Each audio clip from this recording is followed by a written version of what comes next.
Bom dia, gente. Equipe 1, composta por mim, Ana Júlia, pela Camila, pelo Bruno, pelo Guilherme e pelo Leandro.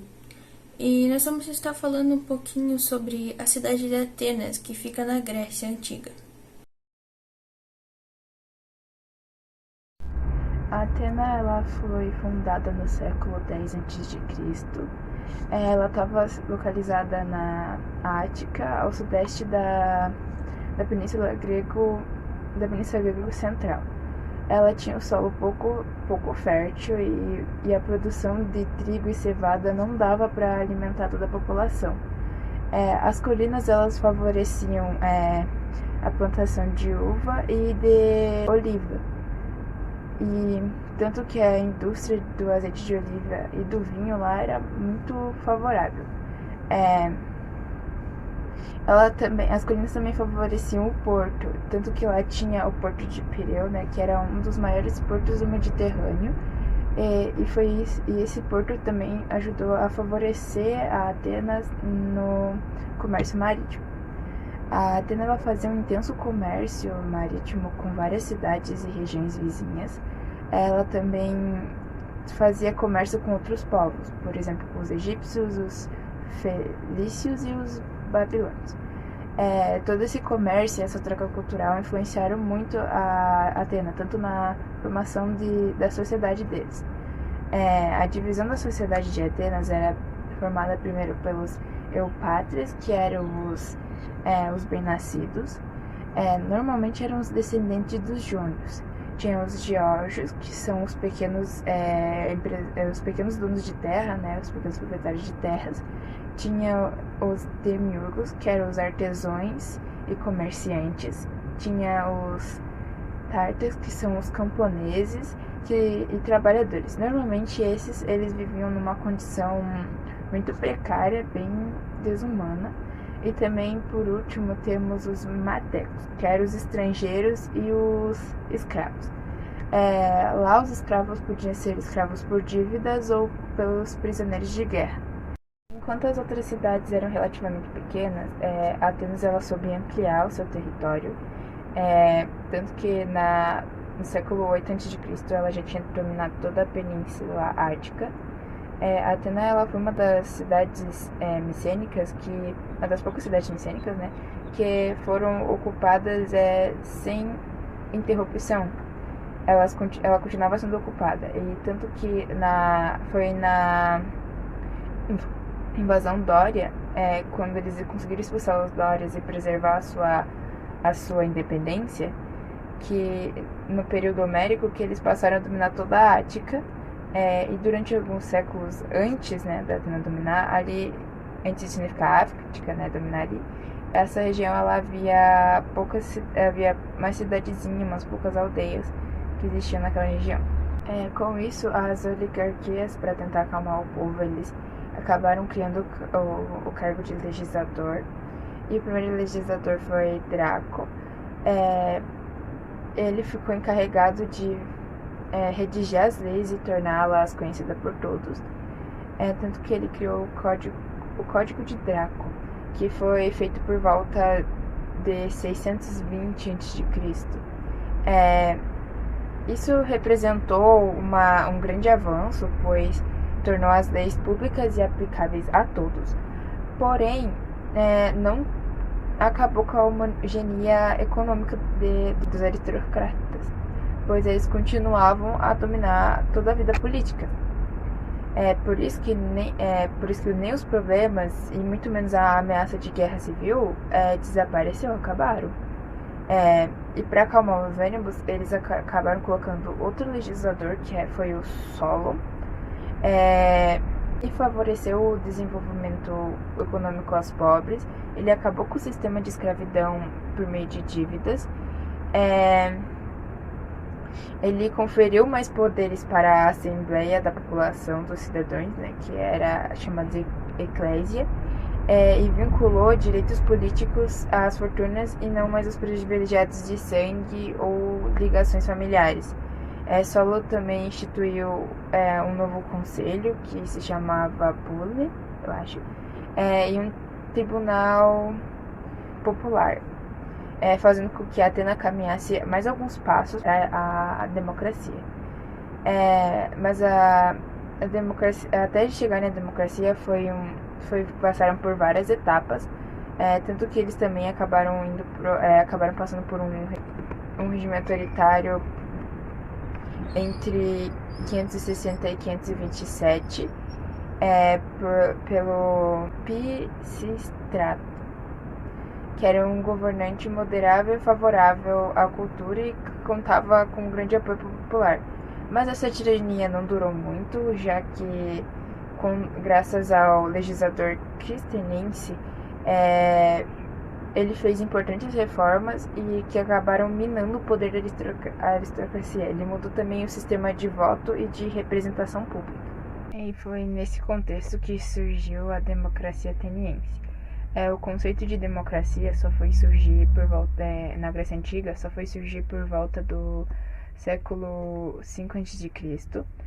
E algumas diferenças da democracia ateniense para nossa democracia atual é que era uma democracia direta, todos os cidadãos podiam participar da Assembleia do Povo, que era chamada de Críase, que tomava todas as decisões políticas em praça pública.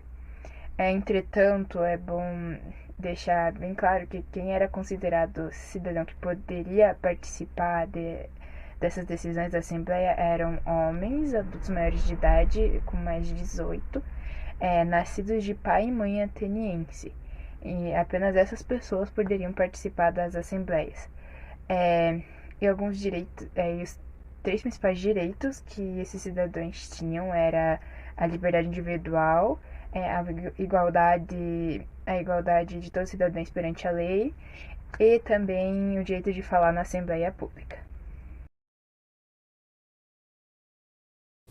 Qual é o tipo de clima de Atenas? Atenas possui um clima mediterrâneo temperado, característico por seus verões calorosos e secos e por seus invernos suaves e chuvosos. Atenas está localizada na parte continental do território grego, na planície da Ática, junto ao Golfo Sardônico. É percorrida por 2 rios, o Cefésio e o Ilísio, e é rodeada por montanhas, entre as quais se destaca o Monte Parnaso. Na Grécia Antiga, tinha uma cidade chamada Cecrópia. Era uma cidade muito bem desenvolvida economicamente e tinha supremacia em relação às outras cidades. Alguns deuses do Olimpo começaram a desejar essa metrópole, querendo que ela fosse renomeada em sua homenagem. Entre eles estava Poseidon, deus dos mares, e Atena, deusa da sabedoria. Para resolver essa questão, os dois resolveram fazer uma disputa. Quem desse o melhor presente para a cidade seria o vencedor. No dia da competição, o rei reuniu todas as pessoas da cidade para assistirem. Então, Poseidon cravou seu tridente no alto de uma montanha e fez que dali surgisse uma fonte de água. Os habitantes da cidade eram acostumados com a seca. Ao aproximarem-se da fonte para provar a água, perceberam que era salgada e rejeitaram o presente. Já Atena plantou uma semente, que dali brotou uma árvore. Então, ela explicou que havia criado a primeira oliveira, uma planta que aguentava as secas e capaz de rebrotar depois de destruída pelo fogo. E dos seus frutos era extraído o azeite, que podia ser usado como alimento e combustível para iluminar as casas durante a noite. Os habitantes consideraram Atena como vencedora e levantaram um templo ao lado da oliveira em sua homenagem. A partir deste dia, Cecrópia passou a ser chamada de Atenas. Então, eu vou falar um pouco sobre Platão. Platão foi um dos mais importantes filósofos no período antropológico da filosofia grega. Ele criou uma teoria metafísica, relegando a questão do ser e da essência. O princípio é a chave para qualquer tipo de conhecimento acerca do mundo. Inspirado pelas ideias de Parmênides acerca do imobilismo, Platão elaborou uma teoria metafísica dualista, que divide o mundo em 2 categorias, o mundo das ideias e das formas e o mundo sensível. O mundo das ideias e das formas seria a realidade intelectual, verdadeira e que acessa apenas por conta de uma capacidade racional do ser humano. No mundo das ideias estariam as essências das coisas, os conceitos, as ideias fixas e imutáveis que descrevem essencialmente o que cada um pode ser um objeto existente. Mas o mundo sensível né? Seria a realidade na qual a gente confronta o nosso cotidiano todo dia, nosso cotidiano básico. A gente acessa por meio da nossa experiência sensível e essa realidade é ilusória, ou seja, ela não é uma realidade que a gente consegue distinguir, ela é uma ilusão. Ela é enganosa e inferior, levando o ser humano ao erro e causando suas aparências coisas do mundo, que não corresponde à sua essência, ou seja, é uma mentira. Um fato bem interessante para se falar sobre Sócrates é que, na verdade, não se tem concreto, tipo, em papel ou rocha, alguma coisa, sei lá, que ele realmente existiu. Ou seja, tipo, nem é confirmado a existência do Sócrates em si. Porque os únicos relatos que tem sobre ele é sobre o seu discípulo Platão. É só sobre ele que a gente tem como base. Mas tirando Platão, não. Ele nunca realmente escreveu, ou ele realmente nunca escreveu algo. Ele só falava, tipo, ele não deixou nada. A única coisa que a gente tem sobre Sócrates é tudo por causa de Platão, seu discípulo que escreveu sobre ele. Por que Sócrates foi condenado à morte? Bom, Sócrates foi condenado à morte por desvirtuar os jovens atenienses de seu caminho. Ele teve várias acusações. As acusações eram ateu em relação aos deuses antigos, ele era considerado um ateu, e opção dos jovens. Como pode estar tão calmo na hora de sua morte, Sócrates? É que eu raciocínio, e a ideia de me separar do meu corpo não me assusta, na verdade me alegra. Ó sábio, portanto não deveria pensar a hora da tua morte. Não, pois eu devo respeitar a vontade dos deuses. Porque eles estão falando... Por que está falando em voz baixa? Porque não diz em alto o que te preocupa? Agora que a hora da sua morte está próxima, não ouso falar de minhas preocupações, Sócrates. É difícil convencê-lo da verdade. Para mim, a morte não é uma desgraça, portanto fale. Temo, Sócrates, que a alma fora do corpo seja a morte. Então me diga, Platão, quem dá vida ao corpo? A alma, não? E é sempre assim? Sem dúvida. A alma que dá vida ao corpo é sempre portadora da vida? Sim. E a vida tem o contrário? Ou o contrário da vida é o nada? O contrário da vida não seria a morte, Sócrates? A alma não pode, então, receber a morte, que é o contrário dessa vida, da qual, em si, a fonte. E como qualifica os seres que escapam da morte? Qualificam-se como imortais, Sócrates. A alma não pode receber a morte. É, portanto, imortal. Por isso não é insensato considerar que esta alma é imortal. E sendo assim, é necessário cuidar dela durante toda a vida.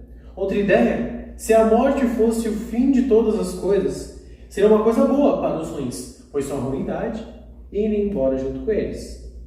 Diante de tristeza, injúria e de baixarias na nossa vida, lembre daquela passagem da Odisseia, em que Homero disse que Ulisses, batendo no peito, encorajou o coração com esse termo: aguenta, meu coração, pois já suportam coisas bem mais revoltantes. Eu ainda não concordo com a tua ideia, Sócrates. Não concordo. Mas se quiser, morra como um tolo.